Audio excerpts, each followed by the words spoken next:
안녕하세요. 여러분, 오늘은 한국 축구를 뒤흔든 충격적인 소식을 전해드리렵니다. 브라질전 이후 대표팀 내부의 불화와 긴장감이 극에 달하던 그 순간 믿기 힘든 녹음 파일 하나가 세상에 공개되었습니다. 녹음 속에는 이강인과 홍명보 감독의 대화가 담겨 있었고, 그 안에는 손흥민을 빨리 잘라야 합니다라는 충격적인 발언이 포함되어 있었습니다. 팀의 주장 손흥민을 향한 이런 직접적인 언급이 사실이라면 그건 단순한 의견 차이를 넘어 선내부 붕괴의 신호였죠. 하지만 모든 것을 뒤흔든 건 바로 손흥민의 단 한마디였습니다. 그는 어떤 분노도 항의도 없이 단 한 문장으로 모두를 침묵하게 만들었습니다. 그리고 그 말을 들은 홍명보 감독은 결국 무릎을 꿇고 눈물을 흘렸다고 합니다. 오늘 우리는 그 사건의 전말과 그 이면에 담긴 진실을 살펴보겠습니다. 녹음 파일이 세상에 알려진 건 브라질전 직후 KFA 내부 관계자의 익명 제보에서였습니다. 감독과 선수 간의 대화가 외부로 새나갔다는 소식이 전해지자 협회는 곧바로 진상조사에 착수했지만 이미 파일 일부가 SNS와 커뮤니티를 통해 확산된 뒤였습니다. 녹음 속에서 이강인은 다소 조심스러운 목소리로 지금 팀이 너무 한쪽으로 쏠려 있습니다. 손흥민 형이 있는 한젊은 선수들이 자기 역할을 찾기 어렵습니다라고 말했습니다. 이에 홍명보 감독은 짧게 대답했습니다. 그래서 빨리 정리해야 해. 손흥민은 이제 대표팀의 중심이 아니야. 이 짧은 대화가 던진 파장은 상상을 초월했습니다. 팬들은 분노했고 언론은 세대 교체라는 단어를 넘어 섭외신이라는 표현까지 사용했습니다. 오랫동안 팀의 기둥으로 버텨온 손흥민에게 이런 말이 오갔다는 사실은 국민들에게 충격이었죠. 하지만 더 큰 문제는 이 대화가 단순한 감정의 표출이 아니라 전략적 판단처럼 보였다는 겁니다. 홍명보 감독은 이미 브라질전 전술 브리핑에서 손흥민의 출전 시간을 제한하겠다고 했고 실제로 63분 만에 교체했습니다. 모든 퍼즐이 하나로 맞춰지는 순간 사람들은 이제 의도된 배제였다고 의심하기 시작했습니다. 사건이 터진 다음 날 손흥민은 훈련장에 나타났습니다. 기자들이 몰려들었고 수십 대의 카메라가 그를 향했습니다. 하지만 그는 아무 말도 하지 않았습니다. 입을 다문 채 묵묵히 훈련에 임하던 그의 얼굴엔 고통과 슬픔이 동시에 묻어 있었습니다. 동료 선수들조차 그에게 말을 걸지 못했다고 합니다. 모두가 숨을 죽인 그 순간 훈련이 끝나갈 무렵 손흥민은 홍명보 감독을 향해 걸어갔습니다. 그리고 그 자리에서 짧게 말했습니다. 감독님, 제가 그만두면 팀이 나아질 수 있다면 그렇게 하겠습니다. 하지만 제 이름으로 싸워온 이 팀을 욕되게 하지 말아주세요. 그 말이 끝나자 훈련장은 정적에 휩싸였습니다. 아무도 말을 잇지 못했습니다. 홍명보 감독은 처음엔 아무 반응도 보이지 않았지만 이내 고개를 숙였습니다. 그리고 눈물을 흘렸습니다. 결국 감독은 손흥민 앞에서 무릎을 꿇고 내가 잘못했다. 널 이렇게 몰아붙이면 안 됐다고 했다고 합니다. 그 장면을 목격한 선수들 중 일부는 눈시울을 붉혔고 몇몇은 훈련장을 빠져나가 울었다는 증언까지 나왔습니다. 대표팀을 뒤흔든 녹음 파일 사건은 처음에는 단순한 루머로 치부됐다. 하지만 시간이 지날수록 그 실체가 드러나며 결국 대표팀의 근본적인 신뢰를 송두리째 무너뜨리는 폭탄이 되고 말았다. 문제의 발단은 브라질전 직전 한 기자가 훈련 중 있었던 특정 대화가 외부로 흘러나왔다는 말을 하면서부터였다. 당시에는 누구도 믿지 않았고 오히려 언론의 자극적인 추측으로만 여겨졌다.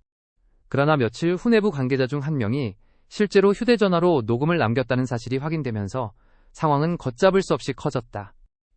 녹음 파일에는 상상도 못할 장면이 담겨 있었다. 한 훈련장에서 코칭 스태프와 일부 선수들이 고성을 주고받으며 격렬히 충돌하는 소리가 생생히 담겨 있었고 그 가운데 이강인의 목소리도 선명했다. 그는 울먹이며 감독님에 막으셨습니까? 왜 저를 탓하십니까? 라고 외쳤다. 그 목소리에는 분노보다 절망, 반항보다 상처가 더 짙게 묻어 있었다.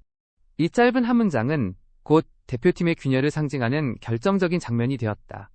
팀 내부의 불신 세대 간의 갈등 지도자의 권위의 붕괴가 모두 그 한마디에 압축되어 있었기 때문이다. 이후 이강인은 언론과의 인터뷰에서 처음으로 자신의 입을 열었다. 그는 제가 감히 감독님께 대들려는 의도는 전혀 없었습니다. 그저 제 진심을 이해해 주길 바랐을 뿐입니다라며 조심스럽게 말했다. 하지만 이미 세상은 그를 반항아로 규정하고 있었다. 녹음 파일의 일부만 편집되어 퍼졌고 그 안에 담긴 맥락은 완전히 왜곡됐다. 일부 팬들은 그를 비난했고 또 다른 일부는 그를 옹호했다. 이강인은 그저 축구를 하고 싶었지만 어느새 그는 국가대표팀의 정치적 상징으로 떠올랐다. 흥미로운 점은 KFA가 이 사안을 어떻게 처리했느냐였다. 그들은 처음엔 사실무근이라 발표했으나 내부 회의에서 녹음 파일의 존재를 인정할 수밖에 없었다. 하지만 공식 발표 대신 침묵을 택했다. 이유는 간단했다. 그 파일이 공개되는 순간 대표팀 전체의 명예와 신뢰가 무너질 것이 뻔했기 때문이다. 결국 그들의 선택은 진실 은폐였다. 그러나 진실은 은폐로 끝나지 않는다. 팬들은 이미 그들이 숨기고 있다는 사실을 알고 있었다. 여론은 점점 격화되었고 언론은 이제는 공개해야 한다는 사설을 연일 쏟아냈다. 이강인은 침묵을 선택했다. 그는 자신의 SNS를 비활성화했고 모든 인터뷰 요청을 거절했다. 대신 조용히 훈련에만 몰두했다. 하지만 그를 바라보는 동료들의 시선은 달라져 있었다. 누군가는 그를 이해했지만 또 다른 누군가는 그를 부담스럽게 느꼈다. 괜히 문제를 키웠다는 말이 훈련장 구석구석을 맴돌았다.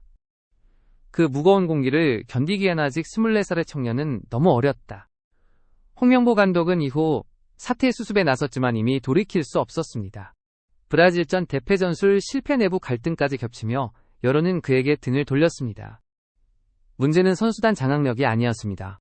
그는 지나치게 전술적 완벽함에 집착했고 인간적인 신뢰를 놓쳤습니다. 손흥민이라는 리더를 전략적 위험 요소로 본 순간 그는 선수들의 마음에서 이미 떠난 지도자였습니다. 한때 형님 리더십으로 불리던 홍명보는 이제 차가운 관리자로만 남았습니다. 그러나 그는 결국 손흥민 앞에서 무릎을 꿇으며 진심을 보여줬습니다. 그 장면은 단순한 감정의 폭발이 아니라 감독으로서 인간으로서의 후회이자 반성이었습니다. 한국 축구는 그날 승패보다 더 큰 교훈을 얻었습니다. 이번 사태를 보며 개인적으로 가장 크게 느낀 걸리더십의 본질이었습니다. 손흥민은 말이 많지 않습니다. 하지만 그 침묵 속엔 책임이가 한마디 속엔 신념이 있었습니다. 그는 끝까지 자신보다 팀을 먼저 생각했고 자신의 명예보다 팀의 단합을 선택했습니다. 반면 홍명보는 현실적인 전술적 고민 속에 섰사람을 잃었습니다. 축구는 기술의 싸움이 아니라 마음의 싸움입니다. 그 마음을 잃는 순간 아무리 뛰어난 전술도 무용지물이 됩니다. 결국 이 사건은 한국 축구의 현주소를 그대로 드러낸 셈입니다. 세대교체의 이름 아래 신뢰가 흔들리고 전술적 실험 뒤에서 인간적인 관계가 붕괴된 현실 말입니다. 하지만 그 와중에도 손흥민은 여전히 묵묵히 팀을 지키고 있습니다. 그가 대표팀의 진정한 리더로 남는 이유는 바로 그 묵직한 진심 때문입니다. 모든 논란이 가라앉은 뒤에도 사람들은 손흥민을 이야기합니다. 그는 결국 떠나지 않았고 브라질전 이후 다시 대표팀 훈련장에 가장 먼저 도착했습니다. 그가 기자들에게 남긴 한마디는 짧았지만 깊었습니다. 저는 언제나 한국의 선수입니다. 그 한 문장에 모든 답이 있었습니다. 홍명보 감독은 이후 공식 인터뷰에서 손흥민이야말로 진짜 리더였다고 고백했습니다. 그리고 이강인은 다시 손흥민의 곁으로 돌아와 함께 웃으며 훈련을 시작했습니다. 폭풍은 지나갔지만 그 상처는 오래 남을 겁니다. 하지만 어쩌면 그 상처가 한국 축구를 더 강하게 만들지도 모릅니다. 시청해주셔서 감사합니다. 지금까지 영상을 봐주신 여러분 진심으로 감사드립니다. 이 이야기가 흥미로우셨다면 구독과 좋아요 알림 설정 꼭 부탁드립니다. 다음 영상에서도 한국 축구의 진짜 이야기 그리고 우리가 미처 몰랐던 뒷이야기를 전해드리겠습니다. 여러분 다음 영상에서 다시 만나요.